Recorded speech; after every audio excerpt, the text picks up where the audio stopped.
ಪ್ರಿಯ ದೇವರ ಮಕ್ಕಳೇ, ದೇವರ ವಾಕ್ಯ ಅದ್ಭುತವಾದ ವಾಕ್ಯ. ಅದರ ವಾಕ್ಯ ಸಜೀವವಾದ. ಆದರೆ ಒಂದು ಶೋಚನೀಯಕರವಾದ ಸಂಗತಿ ಏನಂತಂದ್ರೆ, ವಿಶ್ವಾಸಿಗಳಲ್ಲಿ ಆ ನವ ಚೈತನ್ಯ ಉಂಟಾಗ್ತಾ ಇಲ್ಲ, ಆ ಜೀವಕರವಾದಂತ ಕಾರ್ಯಗಳು ಉಂಟಾಗ್ತಾ ಇಲ್ಲ, ಜೀವ ಮರುಕಳಿಸ್ತಾ ಇಲ್ಲ.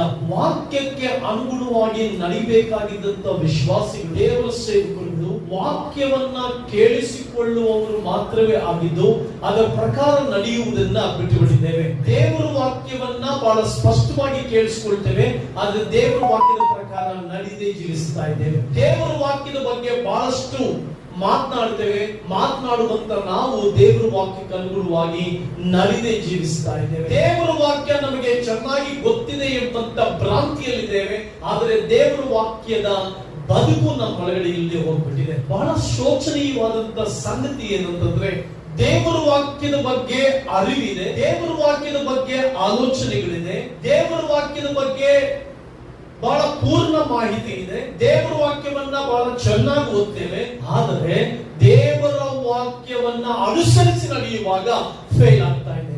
ಆದುದರಿಂದ ಪ್ರಿಯ ದೇವರ ಮಕ್ಕಳೇ, ನಾವು ಮಾತನಾಡುವವರು ಮಾತ್ರವೇ ಆಗಿರದೆ, ದೇವರ ವಾಕ್ಯವನ್ನ ಕೇಳಿಸಿಕೊಳ್ಳುವವರು ಮಾತ್ರವೇ ಆಗಿರದೆ, ದೇವರ ವಾಕ್ಯದ ಬಗ್ಗೆ ಗಮನ ಹರಿಸುವವರು ಮಾತ್ರವೇ ಆಗಿರದೆ, ಆ ವಾಕ್ಯಕ್ಕೆ ಅನುಗುಣವಾಗಿ ನಡೆಯುವಂತವರಾಗಬೇಕು.